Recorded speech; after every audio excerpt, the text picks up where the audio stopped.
أنفسنا ومن سيئات أعمالنا من يهده الله فلا مضل له ومن يضلله فلا هادي له وأشهد أن لا إله إلا الله وحده لا شريك له وأشهد أن محمدًا عبده ورسوله اللهم صل على محمد وعلى آل محمد كما صليت على إبراهيم وعلى آل إبراهيم إنك حميد مجيد اللهم بارك على محمد وعلى آل محمد كما باركت على إبراهيم وعلى آل إبراهيم إنك حميد مجيد أما بعد فإن خير الحديث كتاب الله وخير الهدي هدي محمد صلى الله عليه وسلم وشر الأمور محدثاتها وكل محدثة بدعة وكل بدعة ضلالة وكل ضلالة في النار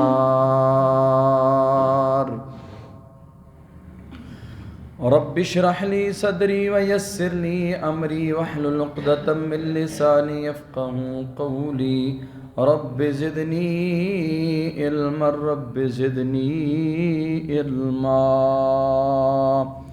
سبحانك لا علم لنا إلا ما علمتنا إنك أنت العليم الحكيم أما بعد فأعوذ بالله السميع العليم من الشيطان الرجيم من همزه ونفخه ونفسه بسم الله الرحمن الرحيم إنما كان قول المؤمنين إذا دعوا إلى الله ورسوله ليحكم بينهم أن يقولوا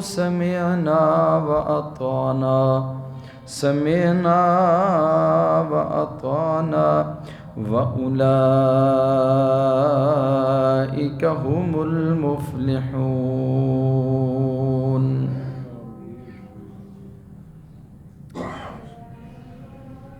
انما کان قول المؤمنین یقیناً مومنوں کی بات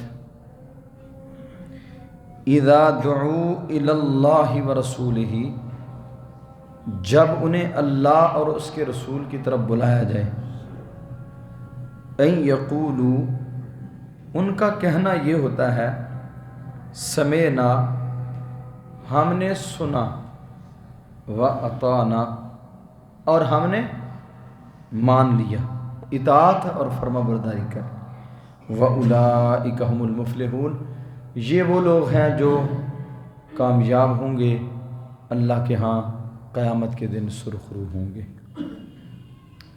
اللہ تعالیٰ کی مختصر حمد و ثنا کے بعد ان گنت لاتعداد درود و سلام ہوں امام الکل ختم الرسل ہادی السبل جناب محمد الرسول اللہ صلی اللہ علیہ وسلم کی عظیم ہستی پہ جس ہستی مقدس و مطہر کی محنتوں کوششوں اور کاوشوں سے اللہ خالق و مالک کائنات نے مجھے اور آپ کو عقیدہ توحید جیسی عظیم نعمت سے مالا مال فرمایا ہے۔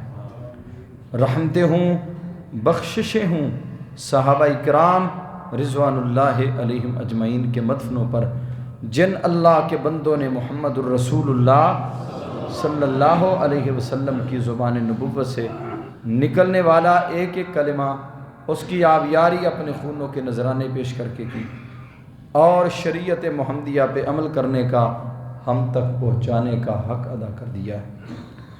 اے مولا کریم کروڑوں رحمت نازل فرما علماء، محدثین، ائمہ کرام رحمہم اللہ تعالیٰ کے مدفنوں پر، جن اللہ کے بندوں نے محمد الرسول اللہ صلی اللہ علیہ وسلم کی زبان نبوت سے نکلنے والا ایک ایک کلمہ بڑی دیانتداری اور امانتداری کے ساتھ ہم تک پہنچا دیا ہے۔ کی لایا ہے خوشبو جڑی آ رہی ہے؟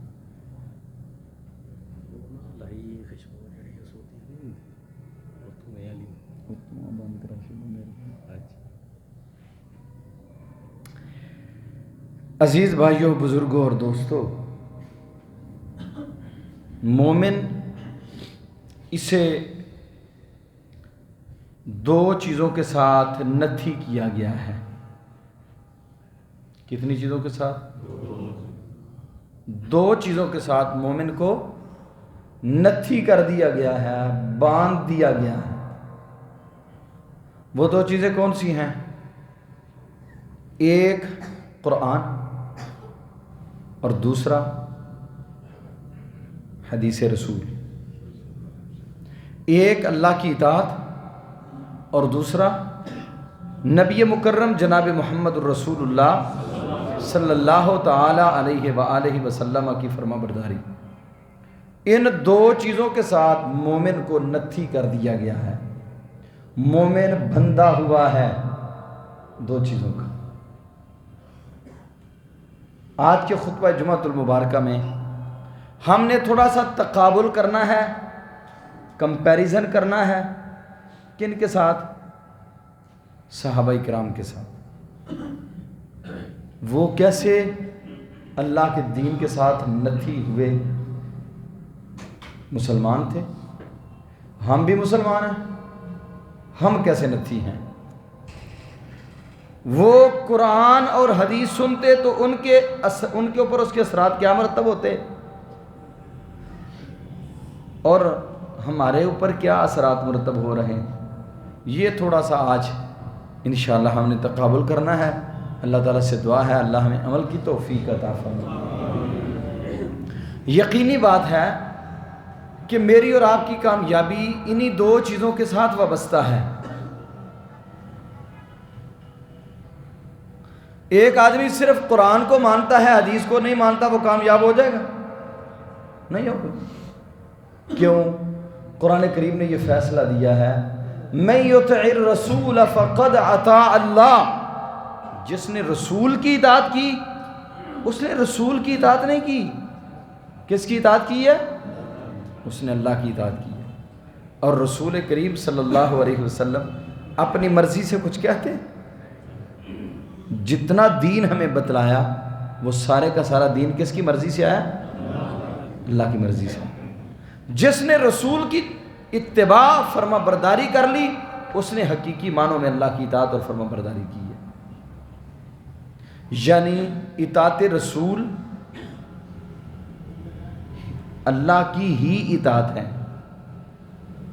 اطاعت رسول اللہ کی ہی اطاعت ہے، کیونکہ نبی کریم صلی اللہ علیہ وسلم نے ہمیں یہی دو چیزیں ہمارے درمیان اپنی امت کو انہی دو چیزوں کا درس دیا ہے۔ اور کیا آپ کے آخری الفاظ تھے؟ آپ نے فرمایا ترکت فیکم امرین، میں تم میں دو چیزیں چھوڑ کے جا رہا ہوں۔ کسی تیسری چیز کا نام لیا؟ کوئی حنفی، کوئی شافی، کوئی مالکی، کوئی سولوردی، کوئی چشتی، کوئی قادری، کوئی بریلوی، کسی کا نام لیا؟ کیوں جی؟ یہ جتنے سلسلے شروع کیے ہوئے ہیں لوگوں نے، یہ لوگوں کی اپنی مرضی کے سلسلے ہیں، اس میں دین اسلام کا کوئی کردار نہیں۔ نبی مکرم صلی اللہ علیہ وسلم نے دو چیزوں کا ہی تذکرہ کیا. آپ نے فرمایا ترکت فیکم امرین، میں تم میں دو چیزیں چھوڑ کے جا رہا ہوں. کتنی چیزیں؟ سارے بولیں. دو چیزیں چھوڑ کے جا رہا ہوں. اس میں ایک قرآن ہے اور دوسرا فقہ حنفی ہے. کیوں جی؟ ایسے ہی ہے. ایک قرآن اور دوسرا مالکی، حنبلی، سولوردی، قادری، چشتی، مرجانوی، کوئی اور نہیں. ایک قرآن اور دوسرا محمد الرسول اللہ صلی اللہ علیہ وسلم کی حدیث ہے. یہ دو چیزیں چھوڑی. پھر آپ نے فرمایا لا تزال طائفۃ من امتی ظاہرین علی الحق، میری امت اس وقت تک غالب رہے گی، حق پہ قائم رہے گی، جب تک اللہ کے قرآن سے مضبوطی کے ساتھ جڑی رہے گی اور میری حدیث کے ساتھ وابستہ رہے گی. کائنات کی کوئی طاقت میری امت کے کسی فرد کو گمراہ نہیں کر سکے گی. جو قرآن سے وابستہ ہو جائیں، حدیث سے وابستہ ہو جائیں، انہیں کوئی پھسلا سکتا ہے؟ انہیں کوئی ورگلا سکتا ہے؟ اللہ کی قسم یہ ایسے نہیں ہو سکتا. فرمایا مومنوں کی تو بات ہی یہ ہے، مومن ہو، عقیدہ توحید پہ کار بند ہے، اطاعت رسول کے اوپر مضبوط کھڑا ہے، مضبوط قدموں کے ساتھ، اسے کوئی چیز بھی گمراہ نہیں کر سکتی. مومنوں کی بات کیا ہے؟ قرآن کریم میں اللہ رب العزت انما کان قول المؤمنین اذا دعوا الی اللہ ورسولہ، مومنوں کو جب اللہ کی طرف بلایا جاتا ہے اور ان کو رسول کریم صلی اللہ علیہ وسلم کی طرف دعوت دی جاتی ہے، یعنی جب قرآن سنایا جائے، جب انہیں حدیث سنائی جائے تو مومن ادھر ادھر جاتا، کسی سلسلے کی بات کرتا، کسی اپنے پیشوا کی بات کرتا، کسی اپنے مرشد کی بات کرتا. مومنوں کی تو بات یہ ہوتی ہے سمینا و اطعنا، ہم نے سن لیا اور ہم نے مان لیا. اب ماننے میں ہم کتنے مضبوط ہیں، کس قدر ہمیں شوق، ذوق اور مضبوطی ہے، اور صحابہ کرام رضوان اللہ علیہم اجمعین کی کیفیت کیا تھی. اس میں ایک مثال ہے. خیبر کا موقع ہے. صحابہ کرام رضوان اللہ علیہم اجمعین فرماتے ہیں کہ بھوک نے نڈھال کیا ہوا تھا، بھوک نے نڈھال کیا ہوا ہے. اس وقت ابھی تک گھریلو گدے کا گوشت حرام نہیں ہوا تھا. گدے ذبح کیے، ہنڈیا میں ڈالے، دیگیں پک رہی ہیں، کھانا تیار ہو رہا ہے. اللہ کے نبی صلی اللہ علیہ وسلم نے ایک بندے کو حکم دیا آپ جاؤ اور لوگوں کے درمیان اعلان کر دو، منادی لگا دو. نادا منادن، آواز لگانے والے کو کہا آواز لگا دو، ان اللہ ورسولہ ینہیانکم عن لحوم الحمر الاہلیتی، اللہ اور اس کا رسول تمہیں گھریلو گدوں کے گوشت سے منع کر رہے ہیں. فَإِنَّهَا رِجْسٌ، نجس، یہ نجس ہے، گھریلو گدے کا گوشت تمہارے اوپر حرام کر دیا گیا ہے. صحابہ کرام رضوان اللہ علیہم اجمعین جو بھوک سے نڈھال تھے، فتح کہتے ہیں کہ ہم اسی انتظار میں تھے کب ہنڈیا پکے گی اور ہم کھانا کھائیں گے. پھر آپ کو پتہ ہے جب جنگ کی صورتحال میں، جنگی کیفیت میں، ایمرجنسی کے معاملات میں انسان ہو، کبھی کچھ کھانے کو مل گیا، کبھی نہ ملا. جو کھانے کو ملا ہے طبیعت کے موافق ہے تب بھی، نہیں موافق تب بھی کچھ نہ کچھ کھا پی کے گزارا کر لیا۔ جنگوں کی کیفیتیں ایسی ہوتی ہیں، ہنڈیا پکنے کو تیار ہے، چولہے سے اترنے والی ہیں، آپ نے حکم دے دیا، اعلان کر دو اللہ اور اس کے رسول گھریلو گدے کو حرام قرار دے دیا ہے، لہذا اس کا گوشت کھانا تمہارے لیے جائز نہیں ہے۔ اللہ کی قسم، صحیح البخاری کتاب الاطعمہ میں حضرت امام بخاری رحمہ اللہ تعالی نے لکھا ہے کہ صحابہ کرام رضوان اللہ علیہم اجمعین نے اکفیت القدور، ہنڈیاں اتار کے چولہے سے ڈھیل دی گئی ہیں، اور کسی ایک اللہ کے نبی کے ساتھی نے ایک لقمہ بھی لگایا ہو حرام ہے، ایک لقمہ بھی لگایا ہو حرام ہے۔ ایک لقمہ کیا ہے؟ ہنڈیاں اڈیل دی گئی، گوشت پھینک دیا گیا ہے۔ کیوں؟ انما کان قول المؤمنین اذا دعوا الی اللہ ورسولہ لیحکم بینہم ان یقولوا سمعنا واطعنا۔ مومنوں کی تو بات ہی یہ ہوتی ہے جب اللہ کا قرآن آ جائے، جب محمد کریم علیہ السلام کی حدیث آ جائے، مومن نہ اپنی سوچ کو آگے رکھتا ہے، نہ اپنے نقصانات کو آگے رکھتا ہے، نہ اپنی پریشانیوں کو دیکھتا ہے، نہ اپنے دکھ دیکھتا ہے، نہ اپنی مصیبتیں دیکھتا ہے، نہ اپنی مجبوریوں لاچاریوں کو مقدم رکھتا ہے۔ مومن کہتا ہے سمعنا واطعنا، ہم نے اللہ کے قرآن کو سن لیا، ہم نے محمد کریم کی حدیث کو سن لیا، اور میں نے اسی وقت اللہ کے نبی کے فرمان کو مان لیا ہے۔ یہ ہے ایمان کی کیفیت۔ یہ کون سی کیفیت ہے؟ ایمان کی کیفیت ہے۔ ایسے ہی نہیں تھا، وہ زمین پہ قرآن پڑھتے تھے، ان کے قرآن پڑھنے کی آواز جنت میں سنائی دیتی تھی۔ ایسے ہی نہیں تھا، زمین پہ رائے دیتے تھے، آسمانوں سے رب قرآن بنا کے نازل کر دیتا تھا۔ ایسے ہی نہیں تھا، رب آسمانوں سے ان کے نام لے لے کے کہتا تھا اے میرے محبوب اپنے فلاں تلمیذ کو، اپنے فلاں شاگرد سے کہیں کہ وہ زمین پہ قرآن کی تلاوت کرے، میں رب کریم اس کی تلاوت کو ساتوں آسمانوں پہ سننا چاہتا ہوں۔ کوئی وجہ تھی نا، وہ کیا وجہ تھی؟ وہ یہی وجہ تھی، سمعنا و اطعنا، ہم نے سن لیا اور ہم نے مان لیا۔ پچھلے دنوں میں، پچھلے خطبوں میں نے داڑھی کے حوالے سے کچھ گزارشات کی، الحمدللہ ثم الحمدللہ۔ کئی چہروں پہ کچھ بال بڑے ہوئے نظر آ رہے ہیں، اللہ کا شکر ہے۔ اللہ میرے جن بھائیوں نے یہ نیت کر لی ہے کہ یا اللہ تیرے رسول کی سنت کو میں نے چہرے پہ سجانا ہے، میرے اللہ تو اپنی عزت و عظمت کے صدقے سے ان کی دنیا بھی بہتر فرما دے، اللہ ان کی آخرت بھی بہتر فرما دے۔ اور یقین مانیں، بڑے خوبصورت وہ لوگ لگتے ہیں، بڑے خوبصورت وہ لوگ لگتے ہیں جو رسول اللہ کے فرمان کے مطابق اپنے آپ کو ڈھالنے کی کوشش کرتے ہیں۔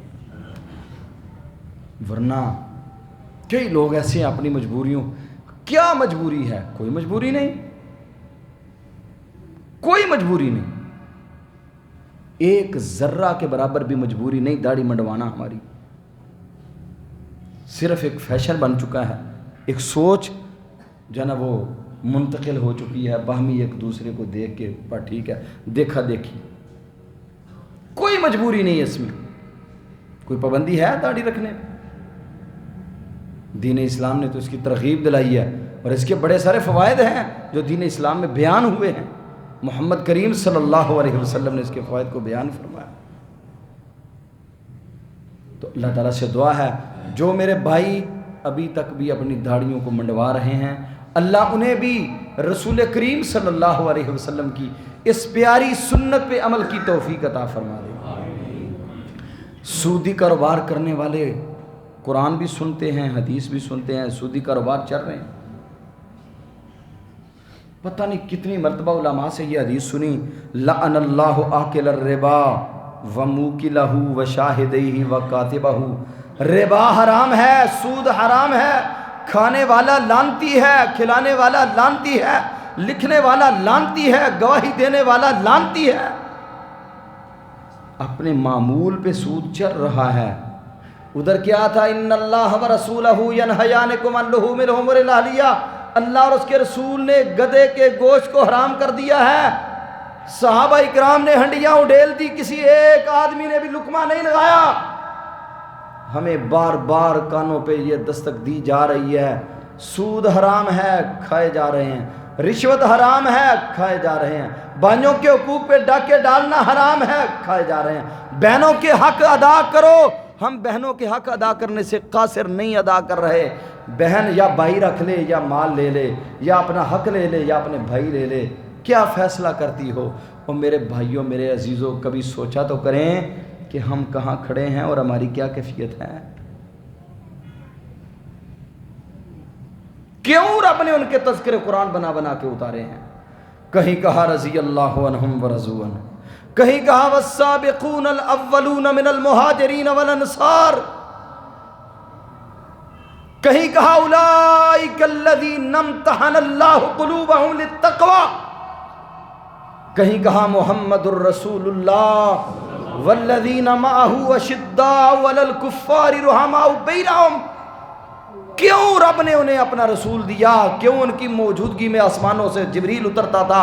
کیوں ان کے لیے آسمانوں سے جبریل قرآن لے کے آتا تھا؟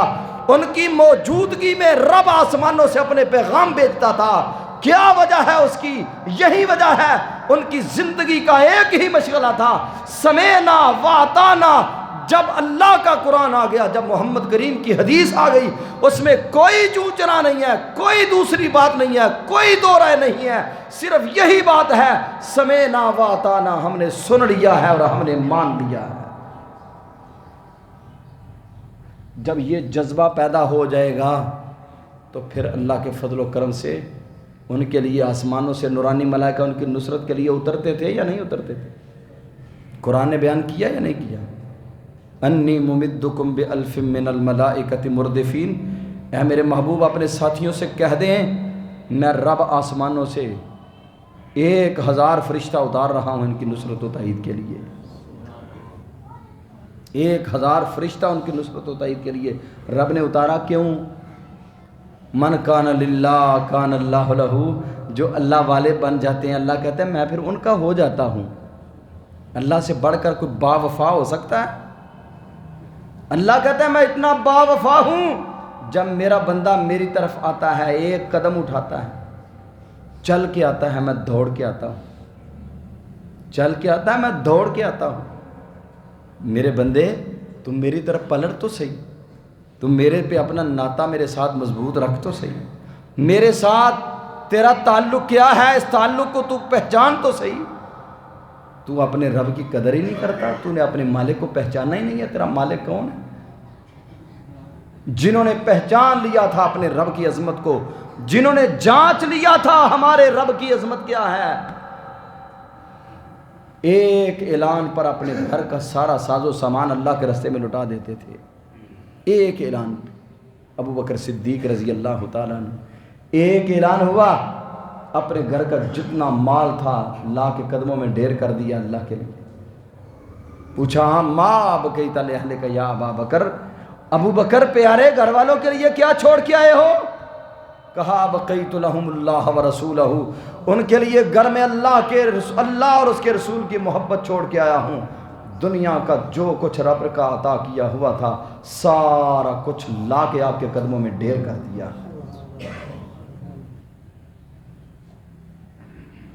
مومنوں کی یہی بات ہوتی ہے، سمینا و اطانا، ہم نے سن لیا اور ہم نے مان لیا۔ ایک پیغام ملا یہ فلاں چیز حرام ہے، کسی آدمی نے پلٹ کے نہیں دیکھا۔ ہمارے لیے کتنی چیزیں ایسی ہیں جو حرام ہیں، لیکن کیا ہم باز آ رہے ہیں؟ یہ 14 فروری کو کس قدر بے حیائی ہوئی، کرنے والے کون ہیں؟ ہندوستان سے آنے والے سکھ ہیں، ہندوستان سے آنے والے ہندو ہیں، عیسائی ہیں، مجوسی ہیں، بے دین ملحد ہیں؟ نہیں، اپنے آپ کو سنی مسلمان کہلانے والا، اپنے آپ کو عاشق رسول کہلانے والا، اپنے آپ کو اہل حدیث کہلانے والا، اپنے آپ کو اہل السنہ کہلانے والے، اپنے آپ کو رسول اللہ سے محبت کے دعوے کر کے جوڑنے والے، یہ سارے انہی کے بچے اور وہی تھے۔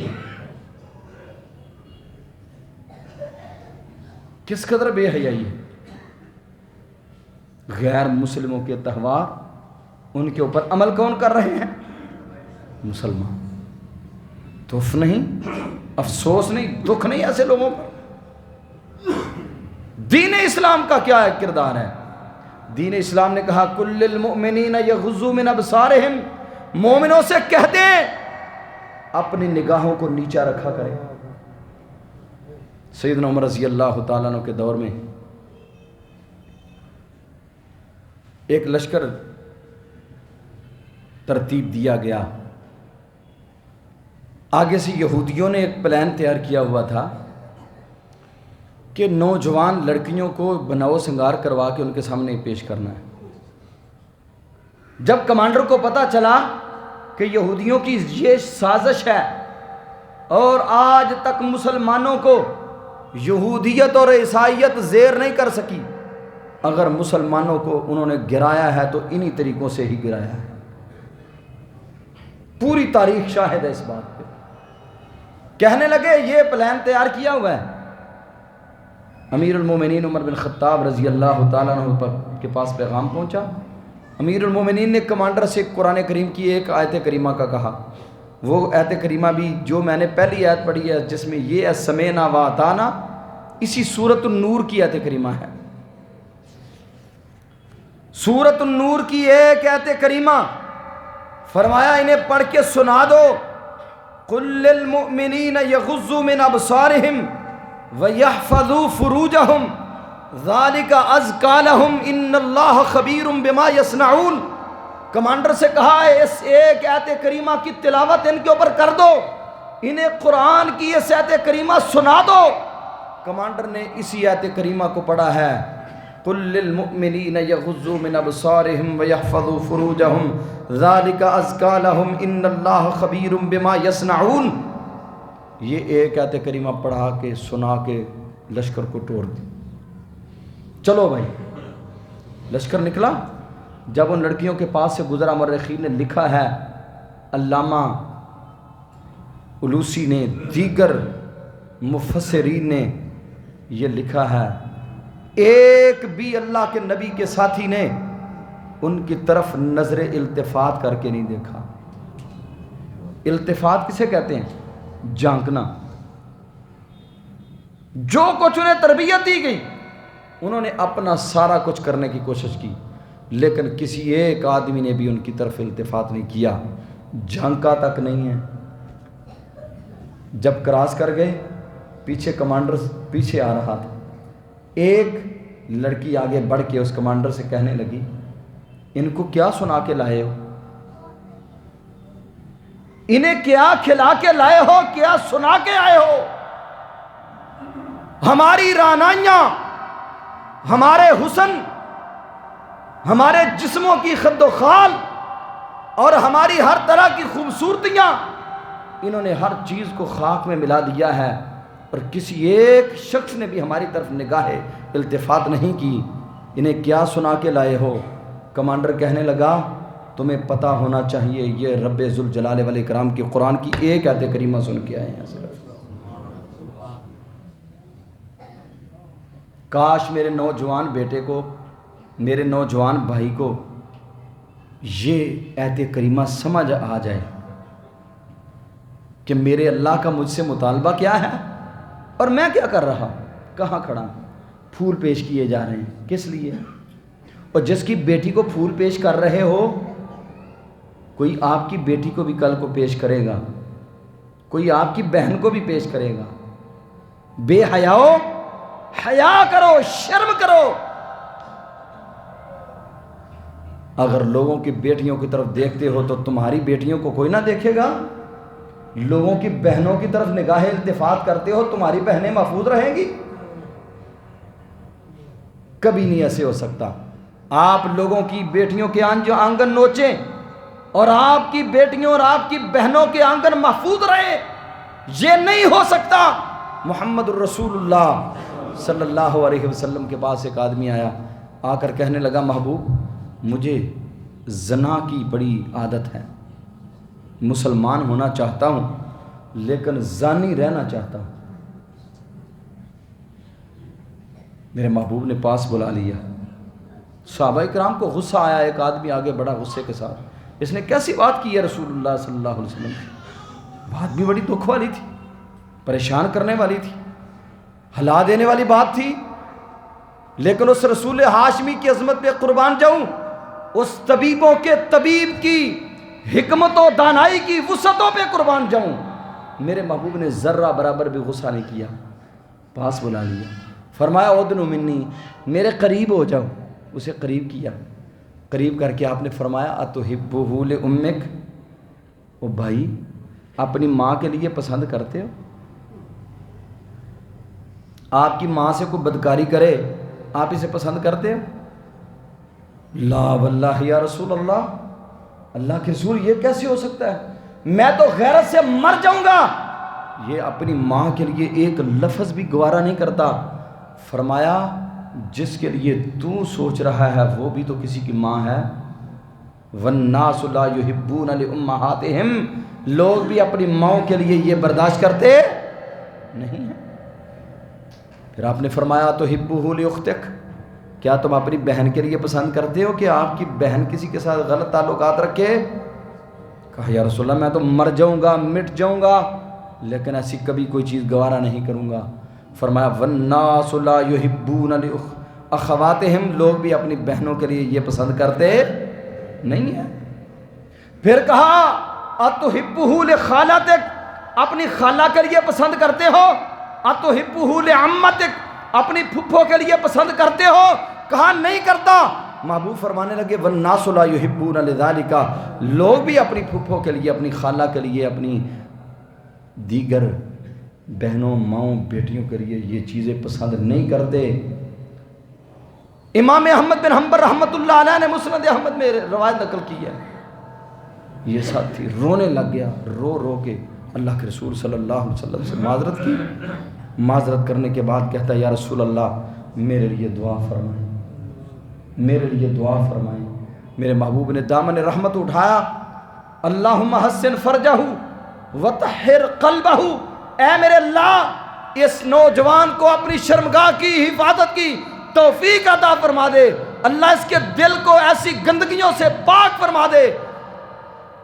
امام احمد بن حنبل رحمۃ اللہ علیہ نے لکھا ہے، صحابہ اکرام کہتے ہیں اس دن کے بعد ساری زندگی ہم نے اس نوجوان کو دیکھا، کعبہ کے رب کی قسم ہے کبھی کسی کی طرف اس نے نظر التفات ہی نہیں کی تھی۔ نوجوانوں، میرے بیٹوں، میرے بھائیوں، میرے عزیزوں، یہ ہے بے حیائی، یہ بہت بڑی گندگی ہے، بہت بڑی نجاست ہے، اور انسان کی زندگی کو تباہ کر دیتی ہے، انسان کے جسم کو تباہ کر دیتی ہے، اس کی زندگی کو برباد کر دیتی ہے، اس کی آخرت کے پرخچے اڑا دیتی ہے۔ اس قدر رب کریم کو اس پہ غصہ اور غیرت آتی ہے۔ آج ہم کیوں ذلیل ہو رہے ہیں، کیوں رسوائی ہمارا نصیب اور مقدر بنی ہوئی ہے؟ لوگ خودکشیاں کر رہے ہیں، مہنگائی کی کمر توڑ مہنگائی کی وجہ سے لوگ خودکشیاں کر رہے ہیں۔ آج ہی میں ایک خبر پڑھ رہا تھا، ایک باپ اپنی بیٹیوں کو اور اپنی بیوی کو چھوڑ کے گھر سے چلا گیا، بیٹی اتنے آنسو گرا رہی ہے، ہمارا باپ ہمیں چھوڑ کے چلا گیا، کیوں؟ مہنگائی کی وجہ سے، کہاں سے لا کے دوں، کیا کروں، یہ حالات کیوں پیدا ہوئے، قسم پرسی کا عالم کیوں ہے؟ میرے محبوب نے اس پہ ضمانت دی ہے، گارنٹی دی ہے، فرمایا جس قوم کے اندر بے حیائی عام ہو جائے اس قوم کی معیشت کو تنگ کر دیا جاتا ہے۔ جس قوم میں بدکاری عروج پہ ہو، جس قوم میں بے حیائی ہو، جس قوم کے نوجوانوں کی حیا ختم ہو جائے، جس قوم کی بیٹیاں بے حیا ہو جائے، اس قوم کے اوپر، اس قوم پہ ذلت و مسکینی کو مار دیا جاتا ہے اور ان کی معیشت کو تنگیوں کی طرف دھکیل دیا جاتا ہے، انہیں دنیا میں بھی ذلیل کیا جاتا ہے، قیامت کے دن بھی ذلیل ہوں گے۔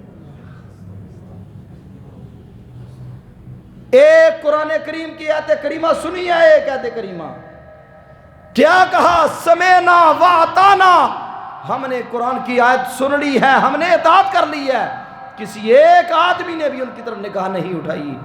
جب کمانڈر پیچھے تھا، کہنے والی ایک لڑکی نے کہا ہمیں بتلا تو جاؤ ہماری یہ رعنائیوں سے کس چیز نے تمہیں پھیر دیا ہے، کون سی چیز ہے جس نے ہمارے اور تمہارے درمیان اتنی بڑی خندقیں اور سیسا پلائی ہوئی دیواریں بنا دی ہیں کہ ان اتنے مضبوط نوجوانوں نے ہماری طرف نظر التفات تک نہیں کی. کیا وجہ ہے؟ کہا قرآن کریم کی ایک آیت کریمہ سن کے آئے ہیں، قُل لِّلْمُؤْمِنِينَ يَغُضُّوا مِنْ أَبْصَارِهِمْ وَيَحْفَظُوا فُرُوجَهُمْ ذَلِكَ أَزْكَىٰ لَهُمْ إِنَّ اللَّهَ خَبِيرٌ بِمَا يَصْنَعُونَ. اور میرے بزرگوں، میرے ساتھیوں، میرے دوستوں، اپنی اولاد کے لیے یہ بھی دعائیں کیا کریں، اللہ ہمارے بچوں کو، ہمارے بیٹوں کو، ہماری بیٹیوں کو اپنے جسموں کی حفاظت کی توفیق عطا فرما. اپنی اولاد کے لیے یہ بھی اپنے اللہ کے ترلے کیا کریں، اپنے اللہ کی منتیں کیا کریں، اللہ میرے بچے کو، میرے بیٹی کو، میرے بیٹے کو اپنے جسم کی حفاظت کی توفیق عطا فرمانا. اللہ اسے حیا والی چادر اوڑے رکھنے کی توفیق دے دینا. اللہ اس کی نگاہوں میں حیا ہو، اس کی نگاہوں میں حیا ہو، اس کی زبان میں حیا ہو، اس کے ہاتھوں میں حیا ہو، اس کے پاؤں میں حیا ہو، اس کو مجسمہ حیا بنا دے. اللہ کبھی کسی کی طرف غلط نگاہ اٹھا کے نہ دیکھے. میرے اللہ میری اولاد کو ایسا بنا دے. اپنی اولاد کے لیے ایسی دعائیں بھی کیا کریں. بڑی ضرورت ہے ان دعاؤں کی، بڑی ضرورت ہے ان دعاؤں کی. جب کمانڈر نے بتلایا، اس نے کہا قرآن سنا ہے. کہا وہ قرآن ہمیں بھی سناؤ. ان لڑکیوں کو قرآن کریم کی یہ آیت کریمہ پڑھ کے سنائی، قُل لِّلْمُؤْمِنِينَ يَغُضُّوا مِنْ أَبْصَارِهِمْ وَيَحْفَظُوا فُرُوجَهُمْ ذَلِكَ أَزْكَىٰ لَهُمْ إِنَّ اللَّهَ خَبِيرٌ بِمَا يَصْنَعُونَ.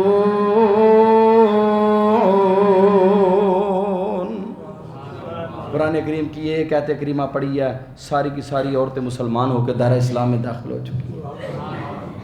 میرے بھائیوں، میرے دوستوں، ہم تو وہ ہیں جن کے کردار کو لوگ دیکھ کے مسلمان ہوتے تھے. آج کیا بن گیا ہمارے ساتھ؟ اب کہاں چلے گئے ہم؟ بددیانتی کی ہمارے اندر عروج پہ، زناکاری و بے حیائی ہمارے معاشرے میں عروج پہ، سود اس ملک میں، اس ملک کی رگ و پے کے اندر سرایت کر چکا ہے، رشوت اس ہر بندے کی گٹی میں رکھ دی گئی ہے. کیوں؟ آج ہم نے اس سمینا و تانا کا ترانہ بھول گئے. ان کو یاد تھا اللہ اور اس کے رسول کا فرمان آ جائے تو ہم نے کہنا ہے سمینا و اطعنا. اے اللہ ہم نے سن لیا، ہم نے مان لیا. جب وہ اس پہ کاربند تھے، رب ان کو نہ بھوکا رہنے دیتا تھا. ان کی قسم پرسی کی زندگی نہیں تھی. اگر کبھی بھوکے بھی رہتے تھے، رب انہیں بھوک محسوس بھی نہیں ہونے دیتا تھا. رب انہیں بھوک نہیں محسوس ہونے دیتا تھا. کیوں؟ اس لیے کہ ان کا اپنے اللہ سے ناطہ مضبوط تھا، رشتہ مضبوط تھا. سمینا و اطعنا کے اوپر کاربند تھے، اللہ کے قرآن کے تابع تھے، محمد کریم علیہ السلام کی حدیث کو ماننے والے تھے. اور آج قرآن ان کی سیرت کو بیان کر رہا ہے. کیسے خوش قسمت وہ لوگ تھے جن کے تذکرے آسمانوں سے رب نے قرآن بنا بنا کے اتارے ہیں. اللہ ان کے مرکزوں پہ کروڑوں رحمتیں نازل فرما. اللہ جہاں جہاں تیرے رسول کا ایک ایک صحابی لیٹا ہوا ہے، اس کی قبر پہ کروڑوں نہیں اربوں خربوں رحمتیں نازل فرما. سبحانک اللہم ربنا و بحمدک اشہد ان لا الہ الا انت